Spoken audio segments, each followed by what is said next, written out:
खास कार्यक्रम सियासी रंग में आपका स्वागत है। मैं हूं आपके साथ मोहम्मद कमर खान। इस कार्यक्रम के जरिए हम आपको राष्ट्रीय और स्थानीय स्तर की सियासी हलचल और गतिविधियों से रूबरू कराते हैं। साथ ही आपको यह भी बताते हैं कब कहां क्या किस तरह की सियासी उठापटक हुई, राजनीति के शतरंज पर ऐसी कौन सी नई बिसात बिछी जो सियासी गलियारों से लेकर चौक चौराहा तक चर्चा के केंद्र में रही, बहस का मुद्दा बनी और फिर तेज होती गई क्रिया प्रतिक्रिया, आरोप प्रत्यारोप की जंग, सियासी रंग।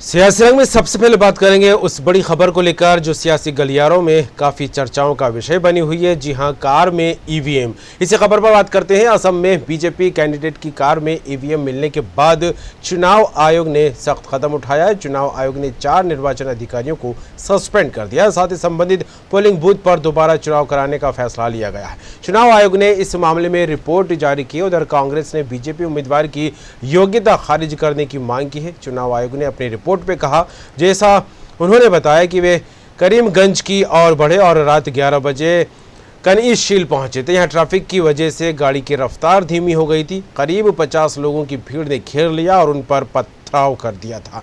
भीड़ ने गाली गलौज भी किया, गाड़ी को वहां से आगे बढ़ाना पड़ा था। इस तरह की बातें निकलकर सामने आ रही है। हालांकि जिस तरह से बीजेपी प्रत्याशी की कार में ईवीएम मशीन मिली है, इसके बाद से सियासी गलियारों में इसके कई मायने निकाले जाने लगे। एक बार फिर ईवीएम को मुद्दा बनाते हुए विपक्ष बीजेपी पर हमलावर होता दिखाई दिया है और ऐसे में कई सवाल भी खड़े होने लगे हैं।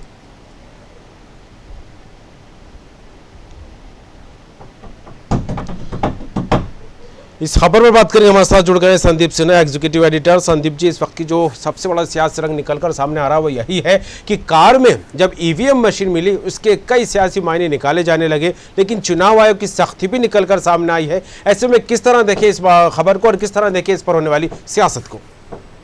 देखिए कमर जी, जिस तरह से बीजेपी नेता की गाड़ी में ईवीएम मिली है, ये अपने आप में एक बहुत ही गंभीर मामला है। जी, एक गाड़ी जाती है जिसपे कुछ लोग हमला करते हैं, बाद में पता चलता है कि उस गाड़ी में ईवीएम है और वो गाड़ी एक बीजेपी नेता की है। ये मामला अपने आप में बहुत गंभीर है। जी, दूसरा, जब आयोग तक ये शिकायत पहुंचती है जी, और आयोग जब उससे जवाब मांगता है तो वो अधिकारी कहते हैं कि वो ईवीएम करके जा रहे थे, रास्ते में उनकी गाड़ी खराब हो गई तो उन्होंने किसी से लिफ्ट मांगी, लिफ्ट में इस गाड़ी ने उन्हें लिफ्ट दे दी और वो जा रहे थे।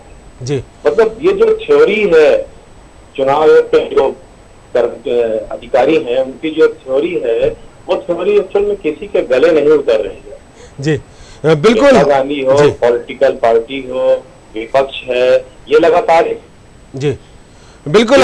लेकिन इस पूरी परिस्थिति को लेकर जिस तरह से चुनाव आयोग को लेकर बात की जाए तो सख्त कदम उठाता यहाँ पर आयोग दिखाई दिया है। और जिस तरह से पीठासीन अधिकारियों को लेकर बात की जाए, जो जिम्मेदार लोग थे उनके बर्खास्त करने की बात भी निकलकर सामने आ रही है। लेकिन संदीप जी, पहला मामला नहीं है जब ईवीएम को लेकर देश की सियासत गरमाई हुई है। इससे पहले भी कई चुनाव हुए तो ईवीएम पर लगातार सियासी दल सवाल निशान लगाते रहे और ऐसे में एक बार फिर 5 राज्यों में विधानसभा चुनाव और यही ईवीएम एक बड़ा मुद्दा बनती दिखाई दे रही है।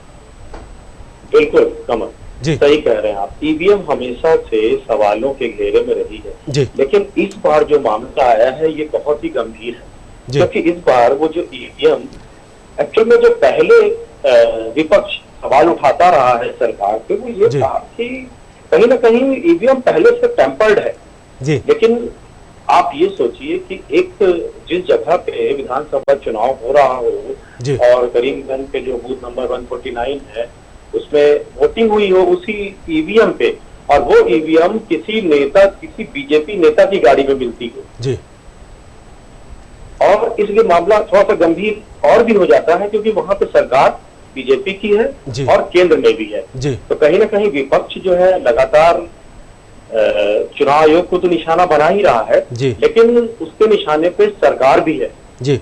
अब देखिए, आयोग ने अपनी तरफ से कार्रवाई कर दी है, जांच होगी तो पता चलेगा कि क्या सही है क्या गलत है।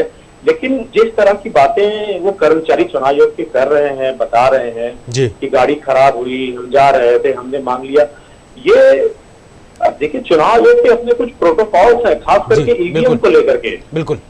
और उन प्रोटोकॉल में कम से कम उनको अपने सीनियर अधिकारी को बताना चाहिए था। उनके साथ कोई सिक्योरिटी गार्ड्स होते हैं वो भी नहीं थे।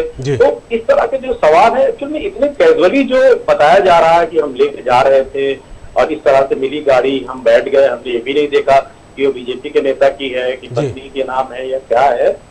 ये उतना जो रैंडमली जो कहा जा रहा है वो इतना एक्चुअल में इजी है नहीं। ये वाकई में गंभीर है। अगर वाकई में ऐसा हुआ भी, मान लीजिए, चलिए हम ये मान के चलते हैं कि नहीं ऐसा ही हुआ, लेकिन वो भी कितना गंभीर है कि एक पीठासीन अधिकारी भी थे उसमें। जी तो ठीक है, चुनाव आयोग ने बिल्कुल सख्ती की है, इसको लेकर के उनको सस्पेंड भी कर दिया है, लेकिन मामला बहुत गंभीर है। इसीलिए चुनाव मतलब विपक्ष जो है वो पूरे तरीके से लगातार तंज कस रहा है और जांच की मांग कर रहा है।